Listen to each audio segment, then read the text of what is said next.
Please rise and salute the flag. I pledge allegiance to the flag of the United States of America and to the republic for which it stands, one nation, under God, indivisible, with liberty and justice for all.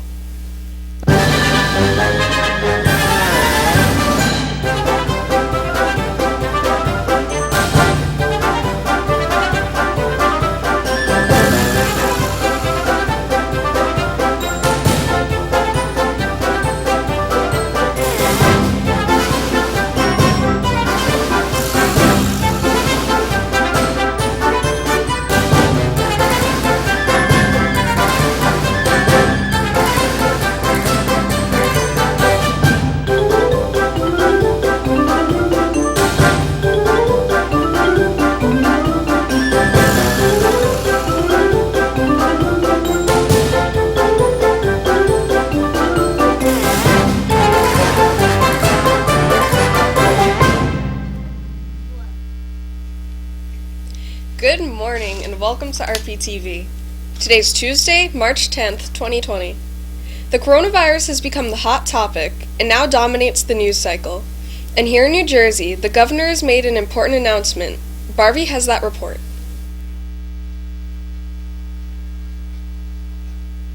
The state of New Jersey will be able to employ more resources to help municipalities respond to coronavirus outbreak, which has affected 11 people in New Jersey and nearly 1,100,000 people worldwide. Now that Governor Phil Murphy has declared a state of emergency, the state of New Jersey is committed to deploying every available resource across all levels of government to help respond to the spread of COVID-19 and keep our residents informed. Governor Phil Murphy said in a statement, "The governor and the Office of Emergency Management could restrict people's movements. The state's price gouging law will also go into effect, barring business and pharmacies from raising their prices more than 10%. 11 people have been tested positive in New Jersey for the COVID-19, with 5 announced yesterday. Officials also said 24 additional people in Garden State are under investigation by State Department of Health. No coronavirus deaths have been reported in New Jersey. New Jersey is the 9th state to declare the state of emergency.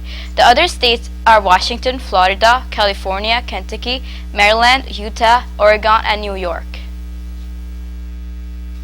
Some people will always try to take advantage of a difficult situation, and now there have been reports of scammers claiming to work for the CDC. Albina has that report. As fear of the coronavirus rises with the number of confirmed cases rising to 11 as of Monday, state and local officials are taking the time to remind people that no federal health workers are not knocking on front doors in New Jersey to conduct surveillance. This rumor seemingly started on social media when unverified sources began to claim that health workers were going door to door, checking homes if anyone shows signs of the virus. As over the top as this may seem, some people took this to heart and genuinely thought that officials were coming to check their homes for corona. State and local officials issued advisories on Monday telling residents not to let in anyone claiming to be from the Centers for Disease Control and Prevention. The CDC is not deploying teams of people to go door to door to conduct surveillance, Morristown Police posted on their Facebook page. A similar message was posted by Sussex County's government, among others. If an individual claims to be from the CDC, do not let them in your home or speak with them. Contact your local law enforcement. They are imposters. Read the advisory from Sussex. Now it's time for announcements. Spanish Club. Movie days today in room 5 right after school. SAS's next meeting is on Wednesday, March 11th in room 5. Support the TSA with the Dine to Donate Chipotle fundraiser on Wednesday, March 18th from 4 to 8 p.m. Bring the flyer, show it on your smartphone, or tell the cashier you're supporting Roselle Park High School TSA. Anime Club will be meeting on Thursday, March 19th. All students are welcome in room 105 after school. Pasta Night will take place on Thursday, March 26th. This is also the opening night for the spring musical, so it's a great time to enjoy dinner and a show. Pasta Night begins at 5:30 and ends at 7 p.m. early access at 4 p.m. for all students involved in the spring musical. Ticket prices are $10 for adults and $7 for students or senior citizens, and $5 for kids 6 and under. Great food from many local restaurants will be served. The Future Health Careers Club, in collaboration with retailer RPtv, is collecting gently used jeans that will be distributed to homeless teens. Jeans are the one item most requested by homeless teenagers. Please drop off or send to the nurse's office by Friday, March 27th. The Food Truck Festival will take place on Saturday, March 28th from 12 p.m. to 6 p.m. There's a $5 admission fee. Art Club and National Art Honor Society meets Fridays after school in room 102. We are working on projects and explore new media. Join us. Also, Art Club and NAHS are collecting real or made-up recipes to raise money for undernourished people around the world. These can be any size, handwritten and decorated, and will be sent to a program funded by the Bezos Family Foundation. In March, the donation has been doubled. For every recipe submitted, $6 will be donated to organizations providing food. Please help. See Ms. Scutro for further information and supplies. Of course, one thing that is on everyone's mind is how the virus will affect the school year. Many schools are beginning to make plans for closing, while some have already closed. Barvey has that report. The Berkeley Heights School District announced the Red Bank Regional High School in Little Silver and all Berkeley Heights public schools will be closed Tuesday after relatives of 2 students tested positive for coronavirus. According to the letter from Berkeley Heights School District Superintendent Melissa Worley, the entire family of Berkeley Heights student has been quarantined, but the student has not shown any symptoms. The schools are expected to reopen tomorrow after cleaning. Yesterday, Governor Phil Murphy's office announced a Berkeley Heights resident was one of 5 more people who tested positive for coronavirus after having contact with friends who traveled from Italy. Red Bank Regional Superintendent Luz Morse said, as a precautionary measure, RBR will be closed today so custodian staff can perform additional deep cleaning of the building. Governor announced the state of emergency in New Jersey amid growing concerns about coronavirus. The New Jersey Department of Health informed that there are total number of cases in New Jersey are 11 at 7:30 p.m. yesterday and 24 pending test cases at state lab. Also yesterday, Roselle Public Schools announced that the schools will be closed today and tomorrow after the district officials learned that the staff member made a contact with someone who had recently been diagnosed with coronavirus. Several other NG schools and universities are announced closures and delayed openings due to concerns about the disease and for the planning purposes. Stay tuned and we will be right back.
Thanks for watching, have a great day, and stay tuned for CNN 10.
This is CNN 10, your daily explanation of world news in 10 minutes, and I'm your host, Carl Azus. Hope your day is going well.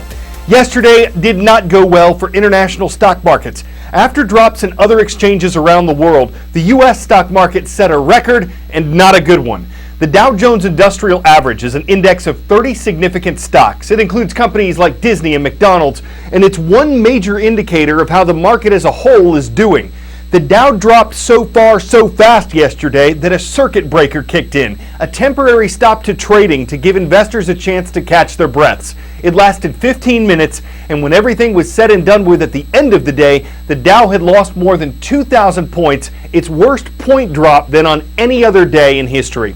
What's more important to investors than points, though, are percentages. The Dow lost 7.8% of its value. That's not its biggest percentage drop ever, but it was its worst day since October of 2008, when the Great Recession was dragging down the world economy. Why did this happen? Two main reasons. One of them was oil prices. They collapsed on Monday after a disagreement over oil production between Saudi Arabia and Russia. They're two major producers of oil. And though lower oil prices can translate to lower gas prices, which many drivers see as a good thing, investors don't like falling oil prices because they often correspond with a weakening global economy. So this was a big reason why there was a sell-off in the U.S. stock market yesterday, and that triggered the circuit breaker. It doesn't matter whether the circuit breaker's on an electrical box or in the stock market. The concept remains the same. If there's too much power, too much force coming down the pipe, the circuit breaker kicks in and everything stops. In 1987, with Black Monday, the Dow Jones Industrials fell more than 500 points. It was a loss of 22.6%. It is still the largest percentage daily fall in the Dow's history. There was a feeling at the time of financial Armageddon. The world was coming to an end. The market decided to put in place various circuit breakers so that trading would be slowed. Those who are in favor of circuit breakers say that when properly used with proper parameters, the circuit breaker merely allows time for thought. But there was another reason for the market dive yesterday, and if you've been watching, you know what I'm about to say: coronavirus. According to information put together by Johns Hopkins University, more than 113,000 cases have been confirmed around the world. Almost 4,000 people who've caught the virus have died. That's about 3.5% of total cases, and more than 62,000 people, almost half the total cases, have recovered from the virus. But the fear of this disease spreading has led to school closures for hundreds of millions of students around the world. The nation of Italy, which has seen the largest outbreak in Europe, is under lockdown with schools, movie theaters, and nightclubs closed. Ireland has called off its St. Patrick's Day parades. Theme parks and museums have been closed. Sports events and some religious gatherings have been called off. The coronavirus outbreak started in China in December, and though its spread there has slowed down in recent days, it has affected daily life in Shanghai, China's most populated city. In the U.S., when you're stocking up for a hurricane, a blizzard, or a viral outbreak, you tend to buy in bulk. Many Shanghai residents flocking to China's only Costco location to do that, and we joined them for some shopping of our own. All right, so this is the long line that's moving actually at a pretty good pace. We've heard several announcements as we've been standing here, and essentially they're telling people, keep your distance from the person in front of you. The store only allows 1,000 customers in at a time. The wait outside, about 10 minutes. All right, we're going in. So they just told us to come into this one line that's clearly going to take our temperature here. Carts sanitized one by one, but some shoppers adding a layer just to be safe. All employees, customers, and their little ones wearing face masks. Plastic used to protect the apples from germs, and plastic even used to shield kids. You can hear there's a loudspeaker. Essentially, they're telling people to keep 1 meter apart from each other, but as you look around, folks are definitely getting a lot closer than that. And if you did not catch that warning, this guy will keep you in line. But there are other options for folks looking to avoid stores altogether. One company launched this mobile grocery van before the outbreak, since it's gained a loyal following. A mostly older crowd. You can see the folks lined up here. They get essentially a menu of items that they can pick from, and the idea is they're not going into a store, they're not congregating with other masses. Instead, they hand off the paper with what they want, and folks who are inside do the preparation and then pass out their food. And you can check it out. I mean, it's seeming to be pretty popular here. The company behind it says over the course of a week, the mobile grocery visits 20 neighborhoods, serving more than 40,000 Shanghai residents. The project manager says they get fresh produce daily and they make sure it's all fully sanitized. But a van can only hold so much. For shoppers looking for a taste of normalcy and plenty of options, like pallets of hand sanitizer, it's back to Costco. But a warning, if you decide on a cooked meal here or a beverage like I did, it's now a to-go purchase only. They said you have to eat and drink everything you buy in there outside of the store. Keep your mask on at all times. They're also telling folks to get in and out as quickly as possible. You don't hear many stores telling their customers to rush, but they're doing that here. An effort to minimize exposure and maximize what you can stock up on. David Culver, CNN, Shanghai. 10-second trivia. The Columbus Panhandles, Muncie Flyers, and Rochester Jeffersons were all teams in what sports league? NHL, MLB, NBA, or NFL? In 1922, when the National Football League was named, these were three of its teams. 75 years later, the Tampa Bay Buccaneers drafted a Florida State running back named Warrick Dunn. And that same year, it was 1997, Dunn founded Homes for the Holidays, a charity he uses to fulfill his mother's dream. She'd always wanted a home of her own, and when Warrick used her life insurance to buy one after she died, he says his family found hope. Just show me that. Everyone deserves a home. Home is where the heart is. I just remember sitting in a locker room with Coach Dungy, just listening to him just talk to all of the rookies about, you guys want to get involved and give back and those things. Then it just came up with my mom. She was working off duty, guys ambushed her, and they just opened fire on a police car. My mom lost her life. I just knew from that moment that I couldn't worry about myself. I needed to worry about my brothers and sisters. She was never able to realize her dream of home ownership. I just saw the way that she, just cared about people and how she wanted her community to be better. Homes for Holidays is where we go and we assist a single-parent family who's becoming a first-time homeowner.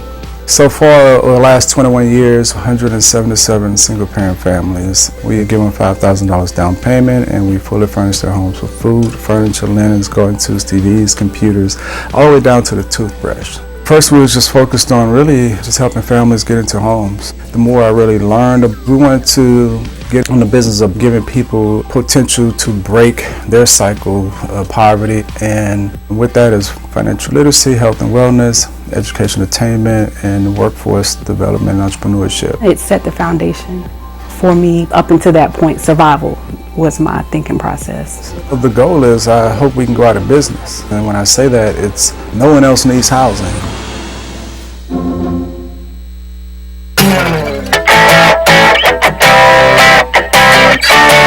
We can't say if the meals offered by this food truck are human grade, but that's kind of the point. It's a food truck for dogs.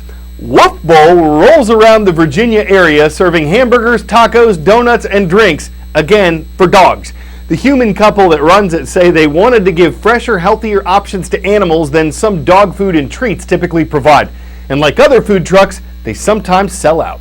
There are Dobermany options, you could say poodles of them, for specialty dog chow chow. Breakfast could be a Great Danish, a bagel, or an English muffin mastiff. For lunch, an Aussie Shepherd meat pie with a bowl of Yorkshire pudding. And dinner, try the char pei or kipperkey with a side of bichon fries. Maltese milk and Earl Grey hounds are drink options, and dessert can include a Boston cream pie terrier with Labrador snickerdoodles. I'm Carl Azus. It's funny that we ended on dog food because it's the Bobcats of Taylorsville, Utah who made it on today's show. Benyon Junior High School has been subscribing and commenting on our YouTube channel. Follow their example today. We may say your school tomorrow.